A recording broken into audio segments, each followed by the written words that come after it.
The Earnestly Speaking podcast is a show that is founded on free-flowing conversation and may at times venture into mature subjects. Listener discretion is advised.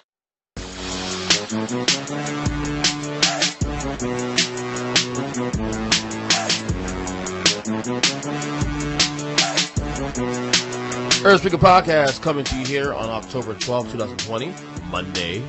As Monday Night Football is going on, but I'm not watching. Look at the game. I don't feel the night football games, man. I barely watch Thursday football. I don't know. I feel like I'm just becoming less a football fan these days. But anyway, I still love football though. You know what I mean? But whatever. Anyway, how you guys doing?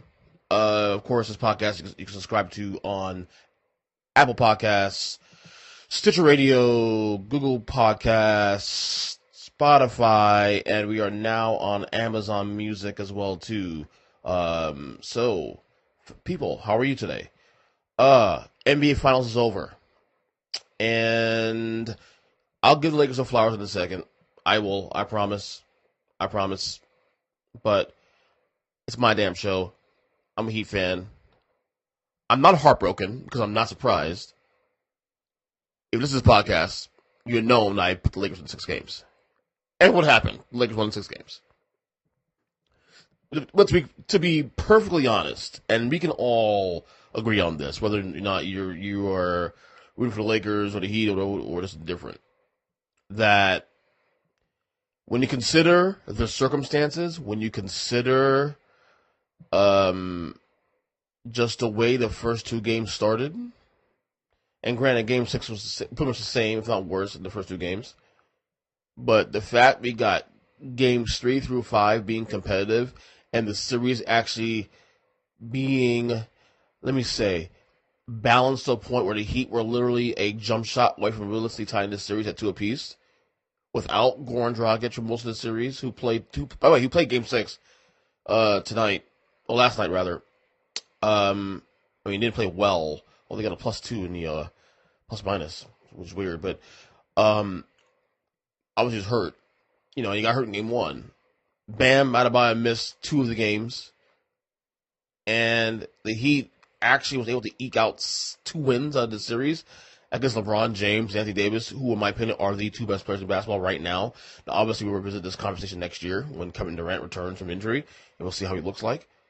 But the fact that the Heat eked out 2 wins out of this series, given the circumstances, you have to tip your fucking cap to the team.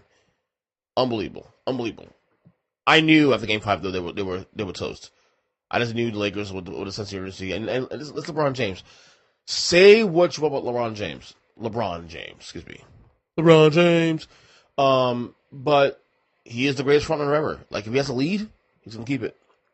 If he's in a series, he's gonna keep it. But I am proud of my Miami Heat. I am very proud of the showing. Young players stepping up. Tyler Hero stepping up. Bam Adebayo stepping up this year throughout the postseason, throughout the bubble. Duncan Robinson. Jimmy Butler. And we'll have this conversation in the weeks, months to come. But if he's not a top 10 player at this point in the league, he is certainly at the door.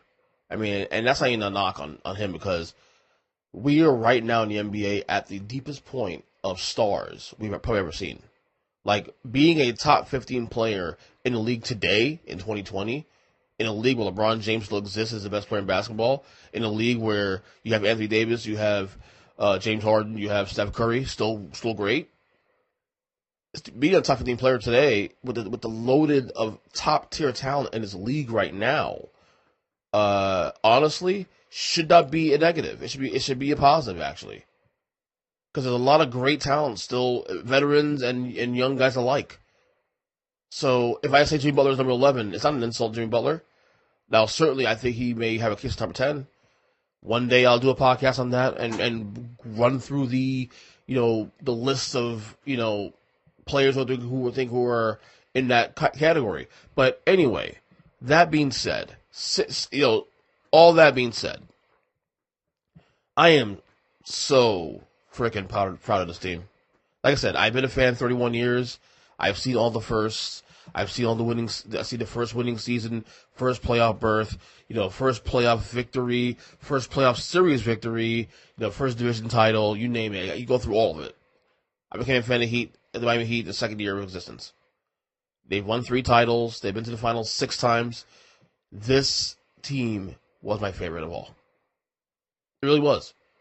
The grit, the attitude, the balance, just the know-how, being able to be focused in the bubble. Spoelstra finally getting his flowers, finally getting the respect he deserves. Eric Spoelstra finally getting the respect he deserves. Been saying for years now, he's the best coach in basketball, if not top 3, definitely.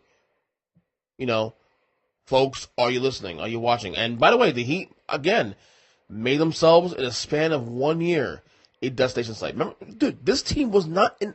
This team entering this season before free agency was a 38-44 squad, 39-43 squad. Missed the playoffs. Dwayne Wade's farewell. We still had Hassan Whiteside's contract on the books. We still had all the other players who. Let's be real. These guys were just clog out cap room. Let's just keep it real, man. The James Johnsons of the world, all those guys. I respect those guys, but and I hope they hear this podcast because they'll beat my fucking ass. But seriously, we had all these contracts, on the books, and we, they somehow all that got taken off the books. We get Jimmy Butler, we draft Tyler Hero, we pick up Duncan Robinson off who's undrafted, and we got some nice little vets around there. And somehow this team's went from a non-playoff team in a relatively weak East to a competitive East this year. And now they have a really good year. COVID happens in March. You take 3 months off of basketball, or 4 months. It was 3, 4, whatever the hell it was, how long it was. Fucking for like 4 years, shit. But you do all that, and then you still find muster way to get through the bubble, focus. Get through Indiana in a sweep, get through the top seed Milwaukee Bucks, who are the favorites to win the East, get through the Boston Celtics, who were my pick to win the East in the bubble. And then you take the Lakers to 6 games without Goran for most of the series, without Bam for half the series, or almost half the series. That's incredible shit, man. All those things, all those factors there is why Eric Spoelstra is the best coach in basketball. Period in discussion. Let's just keep it real. Let's get 100. So let's go there. So, again, like I said, congrats to the Heat for a wonderful bubble. They're the only sports team I cheer for as doing things right, because my God, my New York Giants suck, 0-5. My Florida State Seminoles suck this year for college football. The Mets, of course, have always stink. So the Heat, again, don't let me down. So that's that. Now to the champs. The Lakers got the 17th championship in franchise history, tying the Boston Celtics for most ever. Bill Simmons' clown asses talk about 12 rings because the first 5 was in Minneapolis. Could Bill Simmons shut the fuck up? Seriously. Could Bill Simmons just shut the fuck up? And I like Bill Simmons. This is podcast almost all the time. Although I did say a couple months ago on the show that I'm kind of over Bill Simmons, but I'm back on it now. I'm actually, kind of back on it for some reason. But he sounds like a clown. 12 titles? Stop. Stop it. You know what you're doing, bro. I get it. Celtics, Lakers, yeah, it's the rivalry, yeah, I get it. You sound like a fucking clown. Stop. It's 17 titles. Stop. Of course, shout out to all my friends in the media, friends of mine, Laker fans, whatever, media, not media. You know who you guys are. I'm not running any names. There's a bunch of you guys fucking, annoying. Well, I love you guys to death, but you guys are over the top sometimes. It's okay, though. It's all good. But shout out to all you guys on this. Waited 10 years for this, a long time. Honestly, you gotta be, happy. I mean, obviously, 10 years since the last one, rough decade. We've, people have made fun of you, made fun of this franchise. I mean, it's funny because, being a basketball fan as long as I have, even when the Lakers had their moments where they didn't do anything with a lot, like in the 90s, for example, they were still competitive. They were still a playoff team. They were still an 8 seed. There was a nice little stretch for 6 years where they were not even a playoff team, and they weren't even competitive. They were not even close to an 8 seed. They were, Kobe's last couple years, 16-win season and all this crap. And I remember having people on the podcast throughout the years on this podcast, and people who come to Lakers, Laker fans, whatever. Of course, Mark Francois, the regular on this podcast, who I love to death, great dude, going through it, for the last 10 years. And this is when I known them. I've known them. I never known them as, when they were on top of the mountain. So it's definitely a different feel now to it, to this. Obviously, you get LeBron James and Anthony Davis. I mean, obviously you're right back in the thick of things. And I mean, it's incredible. LeBron James, it's 17 years in the league now. 17 years just completed. His 17th season. Folks, we need to start appreciating our stars when we have them. I don't care how you feel about LeBron James politically or social justice stuff or, are there things with LeBron James that could annoy you at times? Yes, of course. Does he whine a lot on the court sometimes? Does he passive aggressive thing bother you? Yeah, absolutely. It did when it was in Miami also too. It did in Cleveland. It does in LA. But the core of who he is as a player. I mean, he is. Let's go for this. I mean, I hate talking about Jordan LeBron. I hate it. I hate talking about the comparisons. I fucking despise it. But we'll go here now because of the fact that it's apropos to do so now, because LeBron James now with his 4th ring. And look, to me it's simple. I have LeBron James number 2, and this is why. I've had, I think I've told folks, I think I've been saying this for a while now, the one thing I hold LeBron to that separates Jordan from LeBron is that I still hold the 2011 finals, against LeBron in a big way. That's the only thing I think that separates the two now. And you're going to say, well, he lost the series, no big deal. No, it's not even so much that. It's not that LeBron and the Heat lost that finals to the Mavericks, to the Dallas Mavericks. It's the way LeBron played in that series.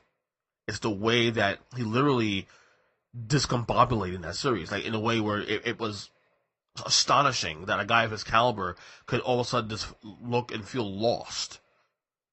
Rewatch games 4 and 5 of that series, and you'll see what I'm talking about. Okay? That's the separation for me.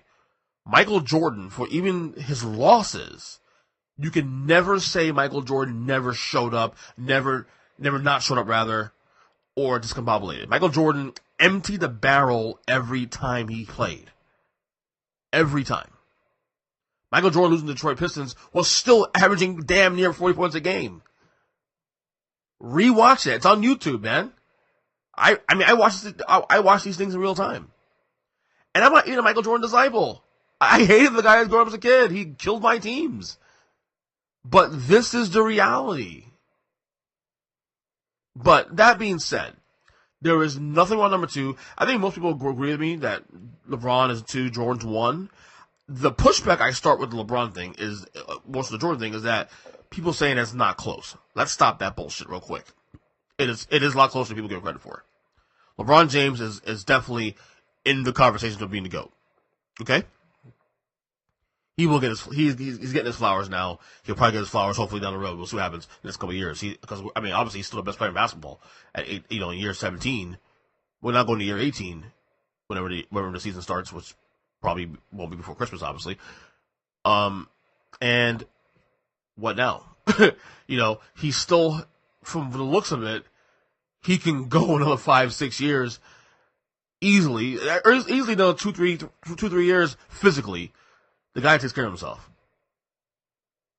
But again, it's, to me, when I discuss LeBron and his legacy, it's very simple, to be honest with you.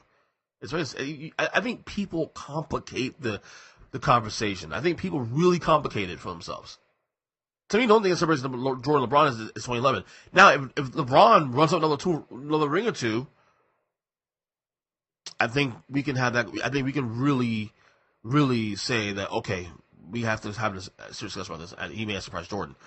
But also to also LeBron's also taking this to another level now in terms of what he's doing in the with his brand. It's not no more. It's bigger than basketball for him now.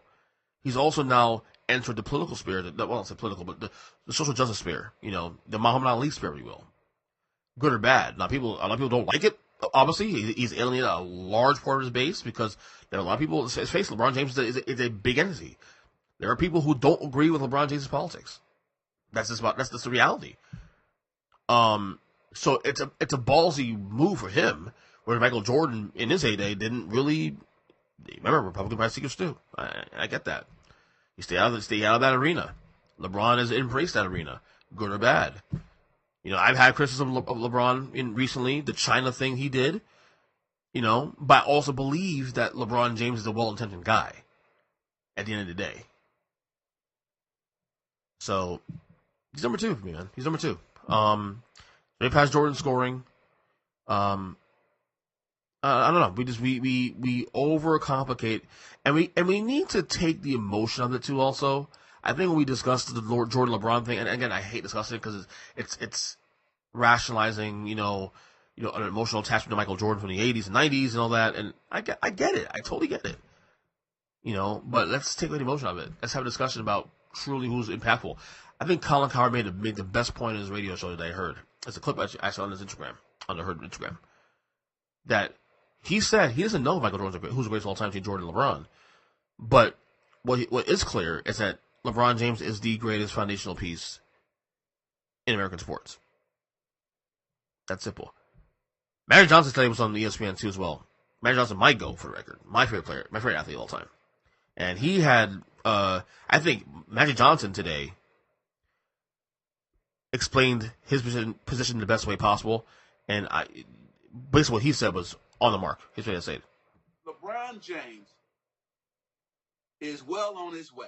If he win one more, I don't know how Michael and him gonna be right there together, because it's hard to say he's not, the greatest of all time with Michael. And of course, my man Kareem is always in that conversation. But no, I said he gets that next one. It's going to be hard not to say he's right there with MJ.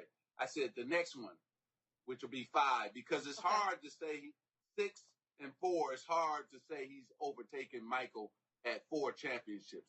So I think that once he wins and also repeats, the key word here is repeat. That puts him in a good, that's a good argument right there. I love where LeBron is going.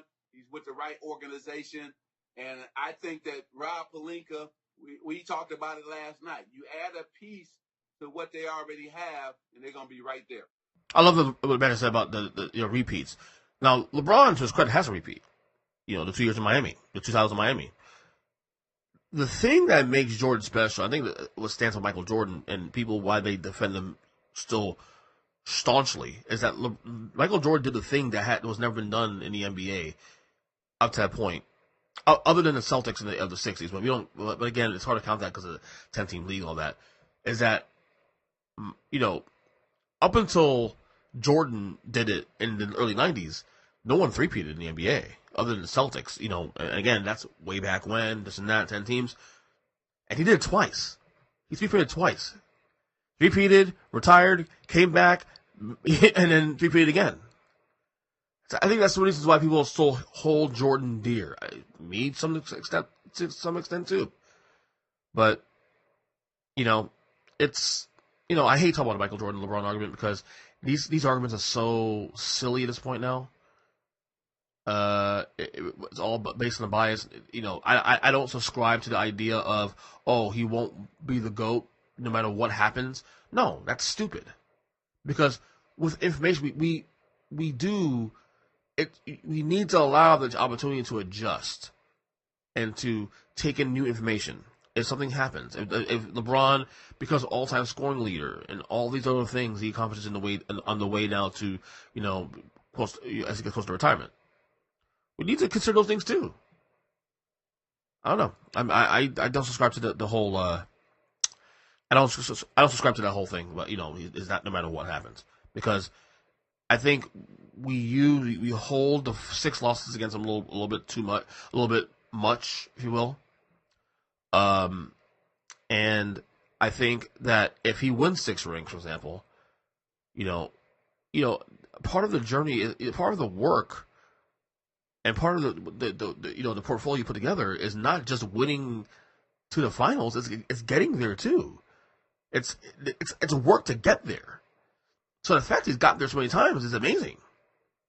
You know, someone would say, "Oh, the Easy East and all that." I don't know. But again, I feel like a lot of people, when they have this discussion, they do this from an emotional point of view, and it's got to stop. It's got to stop. You need to let go of the emotional point of view and just accept what it is. LeBron James number 2 definitely, and it's definitely argument number 1. That's simple.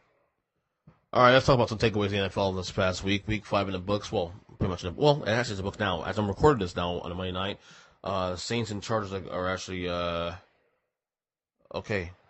Chargers are up to the Chargers. Okay, right. Here's the update. It doesn't look like it really matters right now, but here's the update. The Chargers right now are up 27-20 with 2 minutes left in the game. Justin Herbert has thrown for 4 touchdowns in this game. Unbelievable. Chargers. This is interesting. The Chargers are actually I think they're 1-3, but you can argue they should have beaten Kansas City in week 2, and they should have beaten last week. Who did they lose to last week? That was actually a solid game. Tampa Bay Buccaneers. So 2 teams that are. I mean, I'm sure the Chiefs are a Super Bowl contender because they're the champs, and the Buccaneers we look at as a contender as well too. Tom Brady and company. So they've definitely Anthony Lynn's done a decent job of holding the fort down. A team that I thought would fall apart this year. So hey, gotta give him credit where credit's due. So here are some I could take away some week 5 in the NFL. Did you guys see it? Oh God, I mean, I hate even to talk about it right now. The Dak Prescott injury, broken ankle. He'll be out. We found out today he'll be out 4 to 6 months. So, which leads to believe that the injury wasn't as bad as we thought, but it looked really bad. You can see obviously his leg, turn. I mean, I've seen it before in the past, but it never gets easier looking at that kind of stuff. That was obviously very, very sad, especially you discuss the situation with Dak Prescott and his contract. He opted to franchise this year. Opted not to take the extension that was offered by the Cowboys. They didn't want to give him the money he wanted. So obviously there's a lot of people talking about, whether or not he made a mistake by not taking the money and whatnot. Here's my opinion on all that. I think he'll still get paid. And the reason I think he'll still get paid is this. I don't think there are as many above average to elite quarterbacks in the league as we think they are. I think because of that fact, someone is going to bite on that. Okay? Dak Prescott, prior to this week, is a top 10 quarterback in the league through 5 weeks. And there are guys who I thought who were initially top 10 quarterbacks in my list for the last 2-3 years. Now no longer on the list anymore. Matt Ryan, Carson Wentz, although Wentz played a lot better against Pittsburgh this weekend, so we'll see. Maybe that changes the narrative going forward. But Dak Prescott was playing at a top 10 level prior to the injury here. So I still think because the injury doesn't look as serious as it was, because of the scope of the entire league right now. Now, granted, you're going to get Trevor Lawrence in the league next year. We'll see what happens, how good he'll be out the gate. But Dak Prescott should still be looked at as a top 10 guy going to next season. I think he'll be fine. I think he'll recover. And whether or not it's with the Dallas Cowboys, whether or not it's another team, someone will bite. He may not make the $4 million that he asked for, but I think he'll still make somewhere in the neighborhood of that. I think he'll get something.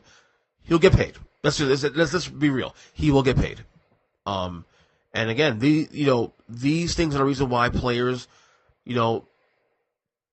take chances on themselves, because getting an extension, getting a bigger contract, protects them from things like this. But that injury was gruesome. It was bad. Oh my God, I hate looking at it. That being said, and it's one of the topics here too. The NFC East is so bad right now, and Andy Dalton's a quarterback. Andy Dalton is still a serviceable starting quarterback in the league. He's probably the best backup. He probably is the best backup in football. So Andy Dalton can still, the Cowboys have talent. They still got good receivers on the team. They got Ezekiel Elliott. Their defense is fucking trash, but everything else is pretty good. I think Andy Dalton can hold the fort down. Now, does that mean they'll win the division? Does that mean they will win the division? If you ask me, gun in my head, I will still take the Eagles to win the division. But, anything can happen. Andy Dalton is very capable of holding the fort down for the Cowboys this season. He's a starting quarterback. He was this Cincinnati last year. He's good enough. He's definitely good enough. And this also is a chance for him to showcase himself for next year, whether it be in Dallas or somewhere else. So that's one takeaway there. Takeaway number 2, Russell Wilson is the MVP, and honestly, outside Aaron Rodgers being in the mix with him, it's not even close right now, man. Both these guys are playing on their minds. Russell Wilson is by far, the fact that this guy has never got an MVP vote in his entire career is lunacy, in my opinion. It's lunacy. We spoke about the Russell Wilson on this podcast last week. We did an episode titled "Dangerous." His nickname on Instagram. And you guys already know I am a big Russell Wilson guy. I was very high on him from the time he got drafted out of Wisconsin. I was very high on that. I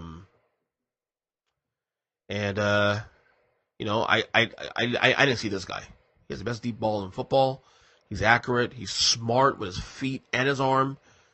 It really makes me it makes me warm and fuzzy inside to see, especially our friend of this podcast, Kyle Nash, who's been on this pod for 6 years, who's done a complete 180 on the Russell Wilson thing.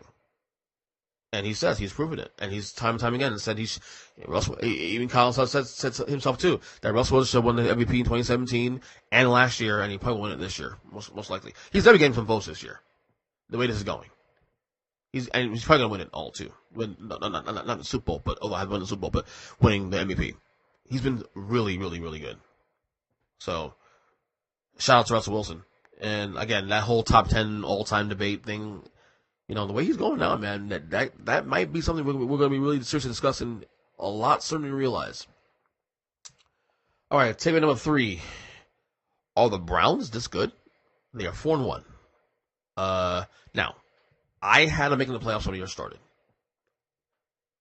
Granted, a lot of that is because we have the new playoff format where each conference now is allowing 7 teams per conference, 1 bye week, and 3 wild cards.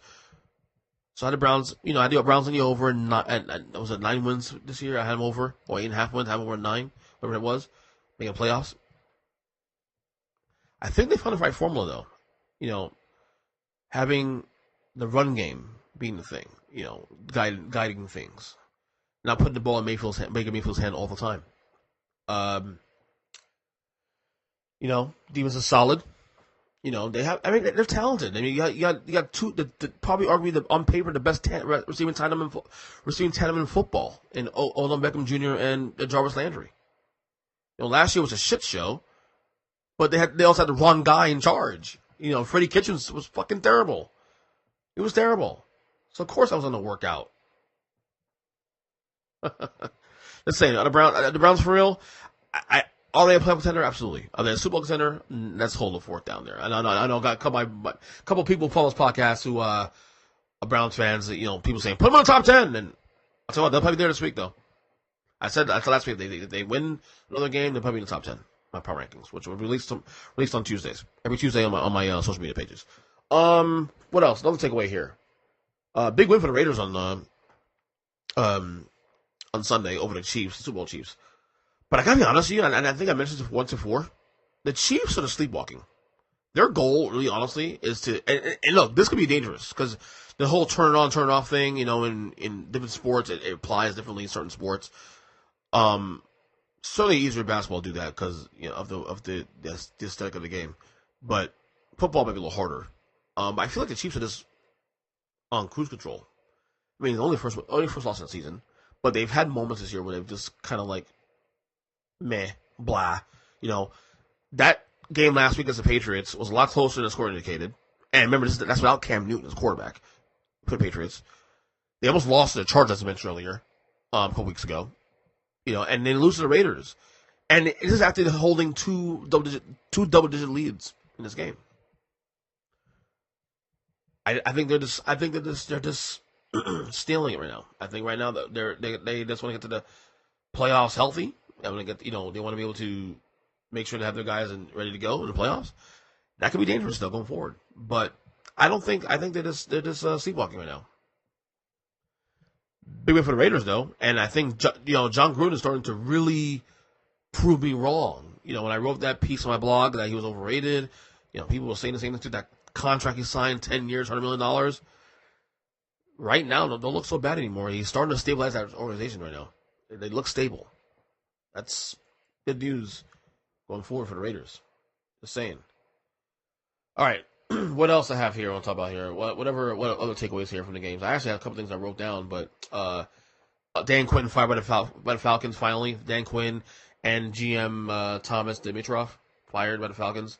0-5 start. My God. And I picked them again to win this weekend. By the way, speaking of that same game against Carolina Panthers, Teddy Bridgewater, the Panthers won 3 straight. Bridgewater playing very well. Comeback player of the year, maybe? Maybe. We'll see. What else do you have here? Texans won the first game of the season over the Jaguars. Let's see. The Dolphins. By the way, the Miami Dolphins, 2-3. Big win against the Niners on the road, 4-3-17. My God, Brian Flores has done a phenomenal job of that team. They're going to be okay. They're going to be really good. I really believe this is the right guy for this opportunity. I think the Dolphins are going to be a player in the East in the next 2 years. We'll see how Tua is when Tua gets the baton to be the starting quarterback. We'll see how that goes. But I will believe this is the right guy for the job in Brian Flores. They play hard for him. They play very hard for him. And then like I said, all this COVID stuff going on, dude. All this COVID. The games moving on Tuesday. Another game moving next week. Another game is moving week 8. And I think this season will, barring I really believe barring the government getting involved, I think the season will make it to the end. But they may have to bubble. They may have to bubble the playoffs though. Look at the NBA. They got through the whole entire 3 months. Nearly 3 months with a bubble without a problem. Not one case. Just saying. Might be a possible football because football's a lot more bigger entourage. 52 guys plus the coaches plus the trainers plus medical staff, all that. So who knows? But they may have to consider bubbling the playoffs. But I'm very stubborn. The NFL, $10 billion a year they make. It's the reason why they'll make it to the end. They'll find a way to make it to the end. But don't be surprised if you have a spring break Super Bowl. Don't be surprised that Super Bowl's in March instead of February. Don't be surprised. Don't be surprised. Just saying. So, all right. Before I go, and guys, this is a podcast, of course, on Spotify, Stitcher Radio, Google Play, all that stuff. Apple Podcast. I was on Twitter the other day, last night rather. Bill Burr was trending. And I forgot he was actually hosting. I think he was hosting Saturday Night Live, was he? But he was on Saturday Night Live and an open monologue, and people were, I was looking down Twitter because of course Twitter is a cesspool, but going through Twitter, and people were pissed off at things he was saying, comments he was saying, and I'll play the clip right here. It's about a minute and a half. We'll play the entire clip, and you tell me what you guys decide if this is offensive. Women here, shall we? Let's talk white women. You're amazing. Amazing your accomplishments over the last few years. I got to tell you, the way white women somehow hijack the woke movement, generals around the world should be analyzing this. Just to refresh your memory, the woke movement was supposed to be about people of color not getting opportunities, the at-bats that they deserved, finally making that happen. And it was about that for about 8 seconds. And then somehow, white women swung their Gucci-booted feet over the fence of oppression and stuck themselves at the front of the line. I don't know how they did it. I've never heard so much complaining in my life from white women. My life is so hard with my SUV and my heated seats. You have no idea what it's like to be me. Trash and white guys, the nerve. Where's the camera? The nerve of you white women. Listen, I don't want to speak ill of my bitches here, okay? I don't. Well, let's go back in history here, okay? You guys stood by us toxic white males through centuries of our crimes against humanity. You rolled around in the blood money, and occasionally, when you wanted to sneak off and hook up with a black dude, if you got caught, you said it wasn't consensual. Yeah, that's what you did. That's what you did. So why don't you shut up, sit down next to me, and take your talking to?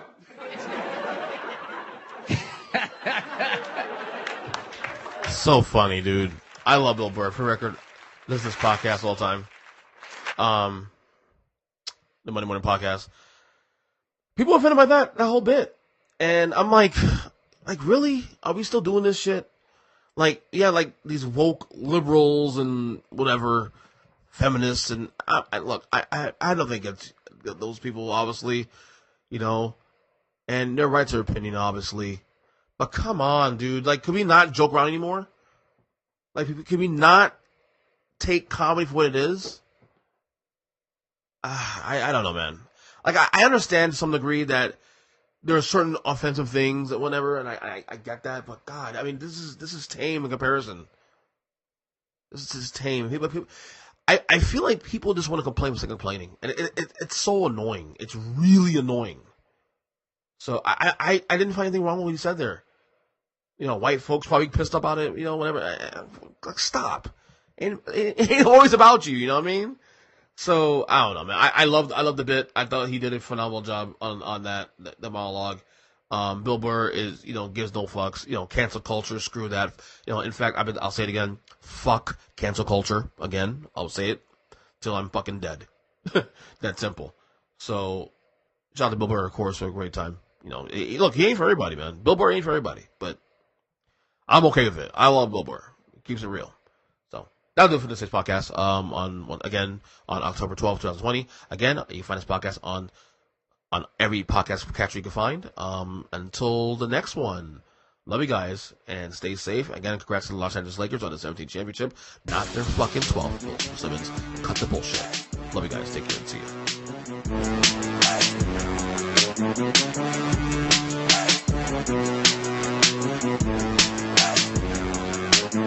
you.